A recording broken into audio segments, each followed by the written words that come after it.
Cabinet बैठक समाप्त। Pension कटौती पर हाईकोर्ट से रोक का फैसला। एफएमए 3800, 23,000 बोनस, 54% डीए, 18 महीने का एरियर। पेंशन धारकों के लिए एक महत्वपूर्ण राहत की घोषणा की गई है। हाल ही में हाई कोर्ट ने पेंशन धारकों के पक्ष में फैसला सुनाया है, जिसमें पेंशन बेचने के बाद 15 सालों तक होने वाली कटौती पर तत्काल रोक लगा दी गई है। यह फैसला 100 से ज़्यादा याचिकाओं के आधार पर आया है, जिसे पेंशनरों ने दाखिल किया था। तो चलिए जानते हैं हाईकोर्ट के इस फैसले से पेंशन भोगियों को क्या लाभ और फ़ायदा मिलेगा। आइए देखें। हाईकोर्ट का यह निर्णय वित्त विभाग द्वारा भी समर्पित है, जिसने कोर्ट के निर्देशों का पालन करते हुए पेंशन कटौती पर रोक लगा दी है। इस कदम से पेंशनरों को उनकी पूरी पेंशन प्राप्त करने में तत्काल राहत मिली है और इसका असर प्रदेश के 12 लाख से अधिक पेंशन धारकों पर पड़ेगा।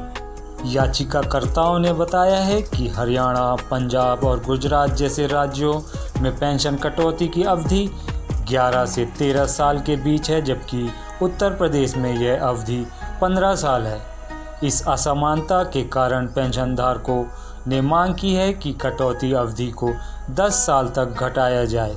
इस मांग का आधार यह है कि बैंकों की इंटरेस्ट रेट घटी है और वर्तमान में 15 साल तक कटौती जारी रखना सही नहीं है। वित्त विभाग ने इस चर्चा में स्पष्ट किया है कि पेंशन राशिकरण कोई ऋण नहीं है, बल्कि यह एक सुविधा है जो पेंशनरों को रिटायरमेंट के बाद उनकी ज़रूरतों के लिए एक मुश्त राशि उपलब्ध कराती है। इसके अलावा वित्त विभाग ने यह भी बताया है कि अगर किसी पेंशनर का निधन हो जाए तो इसकी वसूली नहीं की जाती है। हाईकोर्ट का यह फैसला पेंशन धारकों के लिए एक बहुत बड़ी जीत है और यह दिखाता है कि कानून व्यवस्था पेंशन धारकों के पक्ष में कैसे काम कर सकती है। फैसले से न केवल तत्काल राहत मिली है, बल्कि भविष्य में इस तरह की मांगों को लेकर नीतियों में बदलाव की उम्मीद भी जगी है। अगली बड़ी खबर की बात करें तो रेलवे कर्मचारियों के लिए दीपावली तोहफा, सरकार ने किया बोनस का ऐलान। केंद्र सरकार ने रेलवे के कर्मचारियों को खुशखबरी दी है। कर्मचारियों को 78 दिनों का दिवाली और छठ बोनस दिया जाएगा।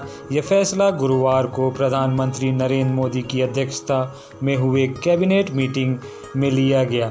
इसकी जानकारी केंद्रीय मंत्री अश्विनी वैष्णव ने प्रेस कॉन्फ्रेंस में दी।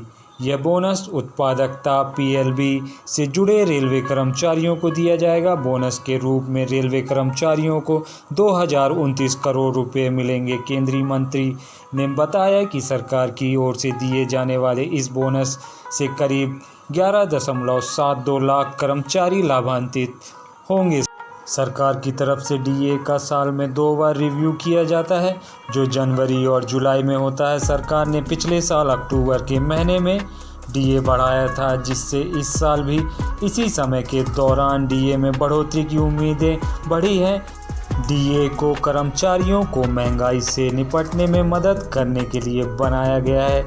इसके तहत कंज्यूमर प्राइस इंडेक्स के आधार पर सैलरी एडजस्ट होती है। मौजूदा समय में 1 करोड़ से ज़्यादा केंद्र सरकार के कर्मचारियों और पेंशन धारकों को इस अलाउंस का फ़ायदा मिलेगा, जो जीवन की बढ़ती लागत को घटाने में अहम है।